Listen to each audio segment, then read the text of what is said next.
Hola, ¿qué tal? ¿Cómo están? Muy buenas noches. Bienvenidos a Combater por Huila. Soy Alerta. Parece que los retrovirales Betix afectan la memoria, ¿no? Eso de los periodistas que le cobran a los entrevistados o de los periodistas que salen a hablar a favor de o en contra de recibiendo plata es una vieja práctica en la televisión, ¿no? Deberían preguntarle a Humberto Jara cómo es que estaba hablando de y trabajaba para. Eso es raro, ¿no? ¿O es algo recontrausual? Eso de los periodistas que le piden al poder que le saquen la castaña del fuego de casos, ¿es normal o ya venía de la época del doctor Montesinos? Dicho sea de paso, señor Yaque, le tengo que preguntar al doctor Montesinos un montón de cosas y sigo esperando que el doctor Yaque apruebe pues, de una buena vez la entrevista a Montesinos para preguntarle qué broadcasters pedían reunirse con él. Y cómo habían periodistas que se reunían con Montesinos para pedirle favores de lo más disímiles, ¿ah? Ya me han llegado una serie de runrunes que le voy a tener que preguntar al famoso Doc. Y especialmente los periodistas que han pasado piola que se sentaban con él para ser arreglados.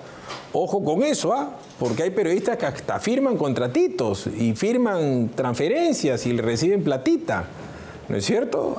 Que apretan a gente. Eso de la extorsión tiene sus variantes.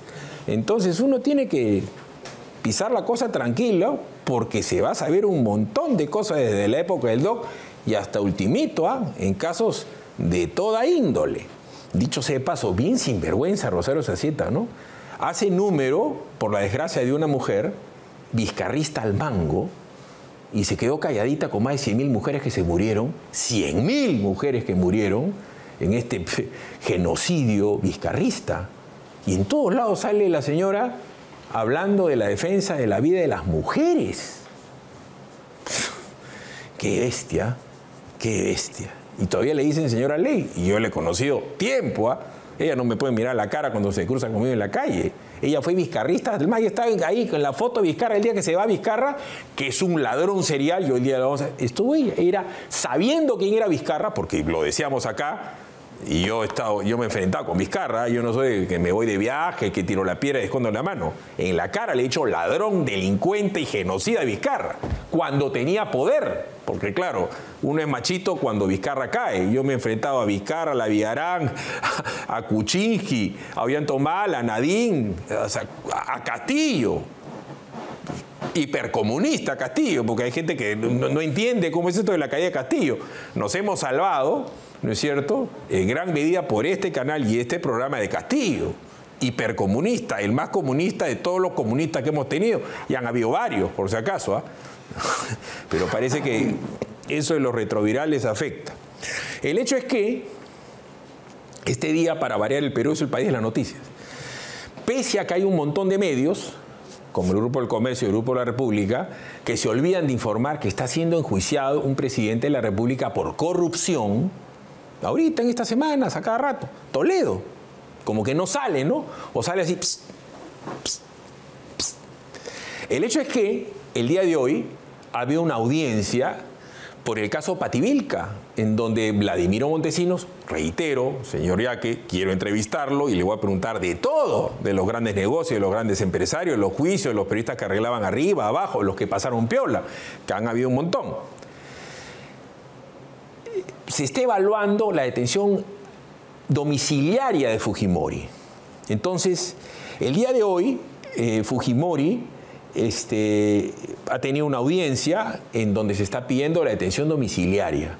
Evidentemente Fujimori no está sano, no está bueno y evidentemente no quiere que le ponga un arresto domiciliario en la casa de su hija. El gran problema de Fujimori es el odio que enfrenta, que va a ser para siempre. O sea, uno tiene que entender, el odio a Fujimori es para siempre, es como el odio del APRA. Yo habíamos invitado a Luis González Posada, el APRA no lo entendió. El odio va a ser para siempre. Como la gente que odia a Montesinos lo odia para siempre, como la gente que del APRA odia para siempre, y algún man dijo que su caída era un recodo en el camino. Entonces, el hecho es que Fujimori le están diciendo que él se podría fugar. Y Fujimori dice, yo no me puedo fugar. El problema es que ya se fugó una vez. Y seguimos con el tema que les duele que se mencionen a los fujimoristas, fue consecuencia de un indulto trucho. el indulto que le concedió PPK, que es otra buena pieza que pasa piola. Entonces, evidentemente, los que odian a Fujimori dicen, el chino de la yuca, pasado mañana, entra caminando y se mete una embajada y se larga. Ese es el problema. Porque hemos tenido a Castillo, que se ha querido meter una embajada y se ha largado. El día de mañana Vizcarra se puede meter una embajada y se puede largar, ¿o no? No estamos hablando de que el propio Vladimir Cerrón, hace una semana, la gente decía que se había metido en la embajada de Bolivia. Entonces, ese es el problema. Quiere un arresto domiciliario a Fujimori y no queda claro si el indulto fue por todos los casos. Escuchemos a Fujimori y luego lo vamos a comentar con los dos personajes que hemos invitado, que es Luis González Posada y Antero Flores Arauz. Escuchemos lo que ha dicho Fujimori. Se me ve, sí, bien, no tengo fiebre, no tengo vómitos, pero no se habla nada de la cuestión de los órganos internos. Y la Junta Médica dice claramente, el señor Fujimori tiene corazón infartado. Sufro de fibrilación auricular paroxística y que cuando se produzca una crisis, que puede ser súbita, me da una arritmia que varía de 45 a 150 y que me puede conducir a una trombosis. Presento hipertensión arterial, a pesar de la medicación. Desde hace 3 años, señor magistrado, soy oxígeno dependiente. Por lo menos debo estar con oxígeno 12 horas al día. Con oxígeno, con un balón, vamos a suponer de 3 metros cúbicos, voy a tomar el avión y me voy a fugar. Sería una locura. El problema es que un día tomó un avión y se fugó. Lucho González Posada, Antero Flores Arauz, buenas noches. Buenas noches, gusto saludarle a Fili, ¿cómo está? Ustedes dos han visto prácticamente la historia del Perú frente a sus narices en los últimos 50 años. Y rara vez un odio tan visceral como el que se le tiene a Fujimori. Entonces, ¿cómo explicar esto en términos legales y cómo explicar esto en términos políticos? Porque están pidiendo un arresto domiciliario a Fujimori y acaba Vladimir Montesinos aceptar una realidad que a Fujimori le puede terminar en una condena. Entonces, ¿cómo entender esto? Bueno, primero decirte que es un pretexto, un disparate, ¿no? Decir que Fujimori debe ser detenido porque puede fugarse. Entonces, yo creo que es nadie debe dudar, porque así dicen los informes particulares, los informes del INPE, todas las evaluaciones médicas, que Fujimori no solamente es un hombre de avanzada edad, sino que sufre una serie de problemas médicos muy graves, muy delicados. Entonces, decir que, oiga, se va a escapar y se va a ir a una embajada simplemente es un pretexto para seguirlo demoliendo.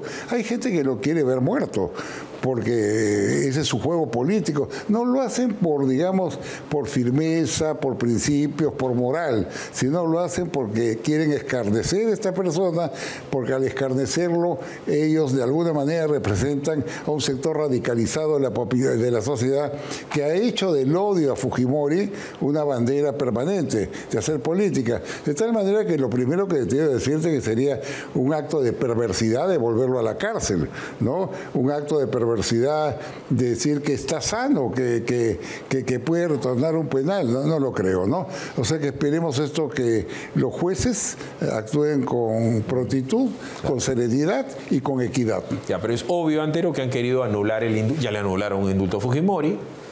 Y creo que se fue bien anulado por las torpezas que hizo Kenji con sus Avengers. Lo acaban de sancionar a Kenji. O sea, el odio está, explicar el odio humano está, pero te pregunto por la vía legal. ¿Es dable que lo estén enjuiciando por el caso Pativilca? ¿El indulto no alcanza todos sus casos? Bueno, vamos a ponernos en el contexto y recordar la resolución suprema del año, si mal no recuerdo, 17 de diciembre, que declaró el indulto a Fujimori. Pero se olvidan que dijo indulto y derecho de gracia. El indulto era para las condenas. Se cortan las condenas. No es que es inocentes, sino deja de correr condena. Lo perdono. Y el perdón es definitivo. No hay perdón y desperdón. Es perdón. 2. Y adicionalmente dicen derecho de gracia. ¿Y el derecho de gracia para qué es? De todos los procesos en que no hay condena. Procesos existentes en ese momento, no otra cosa que pueda venir en el futuro. Y el caso Pativilca ya estaba. Entonces lo que corresponde es la exclusión por el derecho de gracia de Fujimori de ese proceso y su sobreseimiento definitivo en lo que se refiere solamente a Fujimori, porque los demás no se les ha dado gracia presidencial alguna, que es absolutamente discrecional, no se requiere motivación alguna. Quiero darle el indulto y es mi prerrogativa presidencial. Eso es el indulto y la acción de gracias, que pueden ir juntas o pueden ser separadas, o la gracia no darse nunca y solo limitarse al perdón, que es el indulto. Acá han sido las dos cosas. En consecuencia, debía ser excluido de este proceso. Correcto, pero a ver, yo conversaba en el canal el tema de la memoria, pues, ¿no? Hay gente pues que tiene memoria selectiva y uno tiene que acordarse de todo. Y acá han habido dos precedentes muy nefastos. El indulto a Cruciat. Por presiones, Alan García indulta y después desindulta. Y el señor Cruciat sí estaba enfermo. No es que estaba más o menos enfermo. Es más, yo conozco al coronel Rojas, que es el que lo detiene. Y tomaba 28 pastillas al día. Pero el odio de los Miro Quesada y de los Caviares vieron al señor comiendo en una cevichería. Hay gente con cáncer terminal que puede comer ceviche y que puede tener un problema cardíaco inmenso. Ustedes tienen amigos, ustedes están de una salud rozagante, pero tienen muchos amigos que tienen marcapasos y cosas así, y salen a comer. Y lo vieron haciendo una cola en un supermercado. Y le anularon el indulto. Un caso porque no quisieron los Caviares.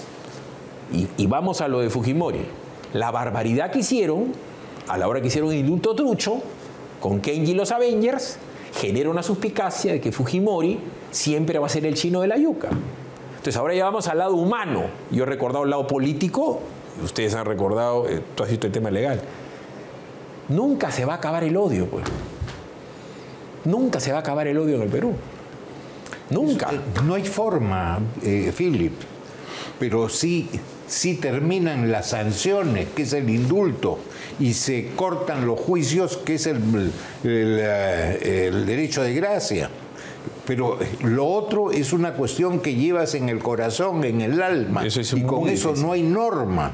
Las normas son para cosas objetivas, no los sentimientos ni los odios permanentes y eternos, ¿no? Pero no sé si coincides conmigo, Antero, que lo curioso de este tema es quienes más abren campaña contra Fujimori, quienes expresan de alguna manera su repudio y su odio hacia él, fueron personas que durante su largo gobierno no solo guardaron silencio absoluto, sino que muchos trabajaron con Fujimori, se beneficiaron con Fujimori en cargos públicos. En ese momento dijeron una palabra. Lucho, fueron muchos dóciles, otros ayayeros y otros sobornos. Ahorita vamos a ver. Ahora son los que tocan los tambores, ¿no? Mi mamá, que nos está viendo, que es una nadita mayor que ustedes, cuando yo era niño, todavía no había la constituyente del 79, me dijo, mira, como hay la torre no ha existido ni va a existir, ¿ya? Y métete bien en la cabeza, estaba en el jardín de mi casa. Me dijo, el APRA nunca muere y el odio al APRA nunca va a morir. Prueba de ello es lo que le pasó a García, y los odios son eternos. Y voy a avanzar en esto, fíjense. La República el día de hoy hace una caricatura, el señor Carlín creo que es, no sé si no es Carlín, mil disculpas, en donde hace esta broma, porque el señor tiene un muy buen humor, y dice, aprende a diferir, no te confundas, delincuente con traje de policía, policía delincuente, policía que cumple su deber, todo es igualito, y los insulta.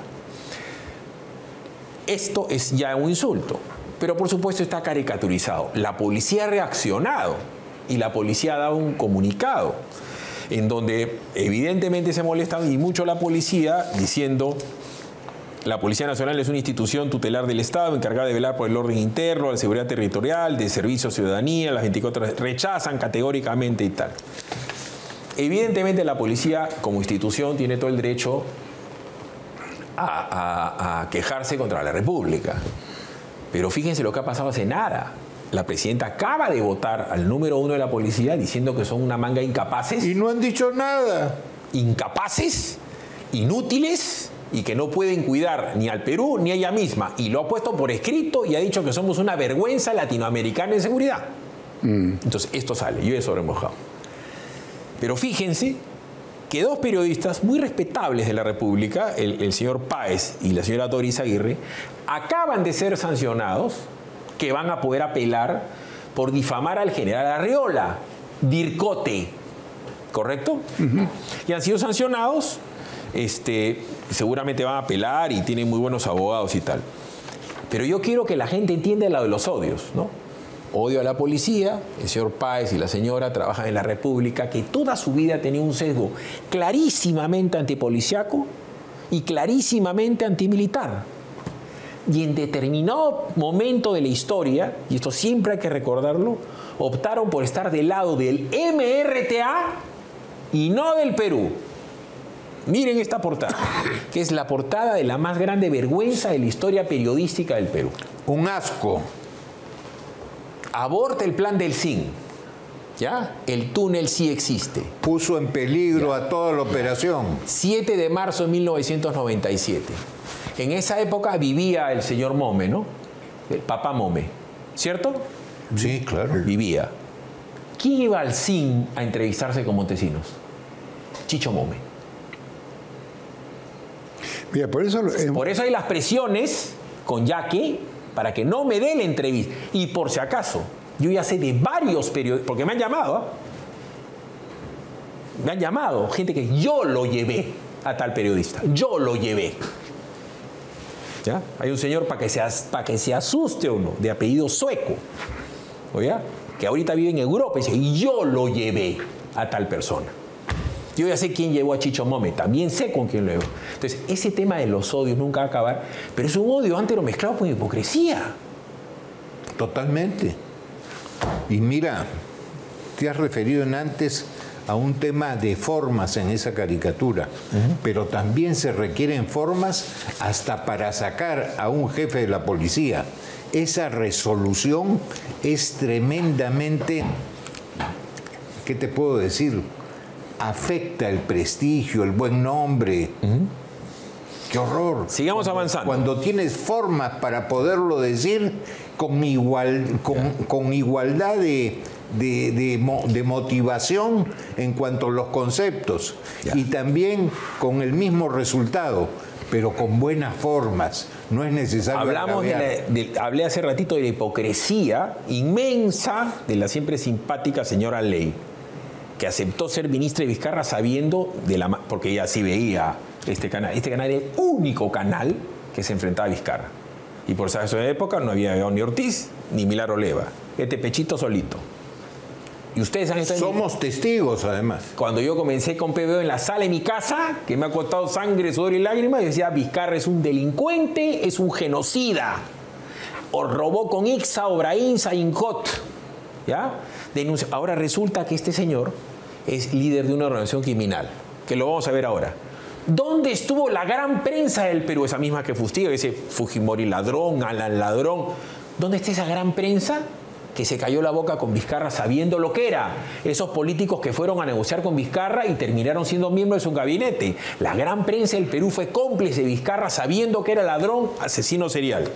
Y hablando de gran prensa, dos declaraciones del día de hoy de Vizcarra a Exichota, a su amiguis Nicolás Lucra. Veamos. Pero él confía en Harvey Colchado y confía en Marita Barreto. Antero, quien tiene que investigar a un expresidente no es un fiscal de la nación, porque esto no ha sido elevado al señor Villena. Debería haber sido. Pero por favor, además tiene 2 ministros aforados. Pero avancemos. Dice, todo es por culpa de Karen Roca Luque, que es su secretaria, ¿cierto? Pregunto, cuando el miserable Nava sugiere que a Alan García le llevaban en loncheras plata, simplemente porque lo dijo, sin ningún tipo de prueba. El día de mañana más tarde alguien se pelea conmigo y va a decir que ustedes traen una canasta plata para venir acá. Ojo, yo sé que hay periodistas que cobran $8.500, yo sé que hay mermelada en la prensa, antes, durante y después. Pero acá en Roca no hay que creerle. Escuchemos lo que dice Vizcarra. Mira, Filipe, en el tema de Vizcarra hay varios aspectos que no son entendibles para la opinión pública. Primero, el tema de las vacunas. En el Perú, lo sabemos, han muerto más de 200.000 personas por falta de vacunas, por falta de atención médica. Nosotros tenemos el más alto índice mundial de muertos por el COVID, ¿no? Comparativamente con el volumen de habitantes. ¿Ha pasado algo? Nada. Hay un proceso que pregunte por qué el señor no compraba vacunas, porque no compró vacunas. Yo eso sí lo conozco muy bien, porque yo contactaba con la Embajada del Perú en Estados Unidos, que me informaban que habían mandado todos los documentos al gobierno de Vizcarra, habían enviado el protocolo, habían dicho los costos, habían separado cerca de 11 millones de vacunas, pero el gobierno de Vizcarra no daba pase a la compra de vacunas. Entonces, solo terminar ahí. ¿Alguien ha hecho algo? Sigue dando vueltas. Para que quede claro, cuando este pechito solito, se enfrentaba a Vizcarra y le decía ladrón, coimero, sinvergüenza, hay otros que estaban muertos de miedo, que no ejercían la noble o vil función de periodista. Siempre he dicho, yo no soy periodista, yo soy un suertudo, que ha hecho lo que ha hecho en su vida de pura chiripa. En este programa y en este canal denunciamos contenedores con muertos. Así es. Contenedores con muertos en el gobierno regional de Callao. En este programa mostramos a los muertos en Esalú. ¿Dónde estaban los demás grandes gente de prensa? Por eso es la profesión más devaluada en el Perú, ser presidente y ser periodista, ¿no es cierto? Porque se veía todos los días la gente que se moría. Y este programa lo sacaba. Y repito, yo no soy periodista, soy suertudo. IQ sí tengo, eso sí no lo puedo negar, no es una gran virtud, es parte de la naturaleza de mi familia. Pero que me digan a mí que la prensa no fue cómplice de Vizcarra, no me vengan. Este tipo fue tan miserable que estas imágenes han estado mandando día. Un día se zampó un almuerzo el Tigrillo Navarro. Se metió con concha, pana y elegancia, saludó y se quitó. Y me dijo, yo estoy yendo a hablar con el embajador de Francia. Dicho sea de paso, si era tan pata el embajador de Francia, ¿intentó comprar las vacunas francesas? No. Intentó comprar vacunas chinas. Pero ya se sabía de sus robos. Y yo siempre enfrenté a Vizcarra. Siempre. Eso me costó que me voten de exitosa. Así de claro. Hay gente que por un poquito de plata se prostituye. ¿Me entiende? A algunos de ustedes les he contado lo que yo ganaba exitosa. Y yo no doy mi brazo a torcer. Por plata, menos. Y Vizcarra es un maldito solamente comparable con Abimael Guzmán. Y se lo puedo decir claramente. Vizcarra mató más. Ahora sí podemos ver la nota de Vizcarra.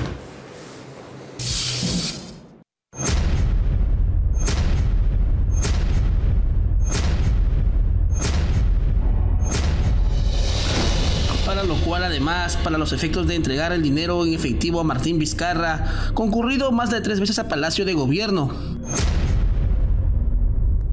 El nombre de Martín Vizcarra Cornejo está escrito en este documento de 536 páginas de la Fiscalía, que los indica como la cabeza de una presunta red criminal que se dedicaba a cobrar coimas a diversas empresas para ganar millonarias adjudicaciones en el Ministerio de Transportes y Comunicaciones. En este caso, la Fiscalía imputa 3 delitos en específico. El primero de ellos es el más grave, el de organización criminal. El segundo es el de colusión agravada, es decir, el pacto ilícito que habría habido entre funcionarios públicos y empresarios o particulares de cara a favorecerlos con contrataciones públicas. Y finalmente el delito de lavado de activos. Este es el organigrama de la presunta organización criminal que lideraría Martín Vizcarra. El expresidente aparece como líder líder de los intocables de la corrupción, y más abajo figuran los nombres de los exministros Edmer Trujillo Mori, Carlos Estremadoiro y Carlos Revilla Loaiza. Los otros presuntos integrantes son Hugo Misat Trabuco, amigo de la infancia de Vizcarra, Alcides Villafuerte, exgerente de obras de Provías descentralizado, y Elizabeth Ugarte Manrique, ex coordinadora de abastecimiento y control patrimonial del MTC. Él no solamente sería el líder de la organización, sino que además dentro del marco de esa actuación habría recibido dineros para poder favorecer a determinados contratistas, valiéndose del estatus de presidente de la República. Es por eso que quien va a tener que investigarlo él es la Fiscalía de la Nación. Este es el expediente firmado por el juez Jorge Chávez Tamaris, que ordenó el allanamiento y la detención preliminar de 5 investigados por 10 días. Los que fueron capturados esta mañana son el exministro Carlos Revilla, Alcides Villafuerte, Juan José Enciso Torres, miembro de 2 comités de selección de licitaciones de Provías descentralizado, y el empresario Hugo Meneses Cornejo, quien también estuvo implicado en el caso Puente Tarata. En el caso de Elizabeth Ugarte también hay una medida de detención preliminar, pero según fuentes periodísticas no se encontraría en el país. Carlos Revilla coordinaría en primera línea con la cúpula de poder que estaría compuesta por Martín Vizcarra, Edmer Trujillo y Carlos Estremadoiro, quienes le habrían dado las directivas para los efectos de proceder al control de Provías descentralizado, con fines de promover los lobbies ilícitos en favor de los intereses de la organización. Es así que, según la declaración del testigo en reserva 03-2023, el exministro Carlos Revilla ingresaba a Palacio de Gobierno con maletines en mano para dárselos a Martín Vizcarra. Presuntamente eran los sobornos por las obras de Provías. Habría concurrido más de 3 veces a Palacio de Gobierno con el dinero camuflado en maletas y tuvo portaplanos, para lo cual cada vez que Carlos Revilla visitaba Palacio de Gobierno, Martín Vizcarra disponía que se apaguen las cámaras de seguridad para que no quede registro de los ingresos de Carlos Revilla. De acuerdo a la investigación fiscal, serían 3 licitaciones que superan los 274 millones de soles, a las que la presunta organización criminal habría intervenido para favorecer a determinadas empresas. Una de ellas es el mejoramiento y recuperación del camino vecinal en un sector del distrito de Samegua, ubicado en la provincia de Mariscal Nieto, en Moquegua. El segundo es un proyecto de conservación vial de un corredor del distrito de Caraibamba, ubicado en Aymaraes, Apurímac, conocido como Tintay. Y por último, se encuentra bajo investigación el proyecto para crear el puente vehicular interregional Pampas en diferentes distritos de Ayacucho y Apurímac. Una vez que se les había adjudicado la buena pro, dice la Fiscalía, estas empresas se habrían comprometido a entregar el 3.5% del monto adjudicado. En efecto, ¿no? Y yo creo que esto complica ya no solamente su situación personal del expresidente Vizcarra, sino además su situación familiar, ¿no? Porque habría él incorporado a su familia directamente a su esposa, de acuerdo a la hipótesis fiscal, siempre dentro de esta estratagema corrupta enquistada en el Poder Ejecutivo. Así es que yo creo que tenemos al estilo de Pedro Castillo todos incluidos, ¿no? Pero hay más. El mismo testigo aseguró que Hugo Misat Trabuco, conocido como el Turco y amigo de la infancia de Vizcarra, sería el testaferro del expresidente en el caso Los Intocables de la Corrupción. Este señor, Hugo Misat, conocido como Turco, tengo conocimiento que se trataba de un testaferro del señor Vizcarra, toda vez que a través de él recibía los pagos que se afectaban por dicha labor en todos los lugares donde era designado Hugo Misat, y luego los depositaba en sus cuentas del Banco de Crédito Continental Scotiabank para posteriormente ir retirándolos y entregar a Martín Vizcarra a manera de pitufo. El testigo también aseguró que Karen Roca, ex asistente de Vizcarra, vio que Maribel Díaz, esposa del expresidente, administraba el dinero que recibía Vizcarra producto de las coimas. La ex primera dama, esposa de Martín Vizcarra, tiene 2 hermanas, Marité y Gabriel Díaz. Tengo conocimiento que la ex primera dama, en la época donde Martín Vizcarra era presidente de la República, era quien maneja el dinero en efectivo. Y un detalle no menor, ¿por qué no está el nombre del ex ministro de Transportes Carlos Lozada en esta investigación? Hay que resaltar que muchos de estos funcionarios se encuentran trabajando en el actual gobierno de Dina Boluarte. La situación legal del expresidente es bastante grave y todo parece indicar que al final veremos tras las rejas a Martincito Vizcarra. Reitero la pregunta a Bobadilla Antero Flores Arauz. ¿Por qué esto no lo ha tomado Villena, que es el fiscal de la Nación, habiendo 2 exministros de Estado implicados en el organigrama y Vizcarra, que es presidente? ¿Por qué no está un exministro como Lozada, que ha sido ministro de Transportes y Comunicaciones? ¿Y por qué no han detenido a la esposa de Vizcarra, si le están implicando directamente en que recibía coimas? Mira, en el tema de Vizcarra mismo están sembrando una nulidad para el futuro, porque si quien está haciendo la investigación es uno de inferior categoría, rango, eso en algún momento va a saltar en todo el proceso y puede significar la nulidad de eso. O sea, puede ser al propósito, cuidado. 2, todo funcionario público de rey a paje es investigable y no hay que molestarse, pero no bastan las testimoniales, tiene que ser corroborado, porque las testimoniales es muy fácil mentir, tiene que ser corroborado. Y hay un tema adicional, o 2 temas adicionales muy importantes, más allá de las contrataciones cuando hubo el gobierno de Vizcarra. Uno, lo de Moquegua, que hay pan para rebanar. Ixa Oray Sincot, el testimonio del delincuente Hernández con las coimas. Y 2, el tema de las vacunas. Si bien puede haber convenios de confidencialidad, el Ministerio Público y el Poder Judicial los pueden dar de lado, porque todo, al ser investigable, tiene que ser corroborable.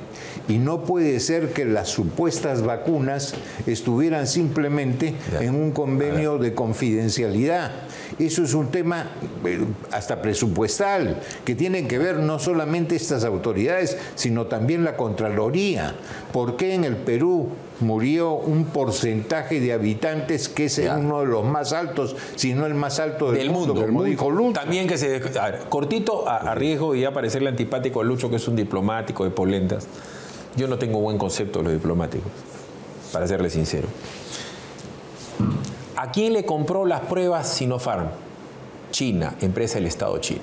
¿A quién le compró las pruebas rápidas? También a China. Vizcarra debería estar preso ya por una elemental razón.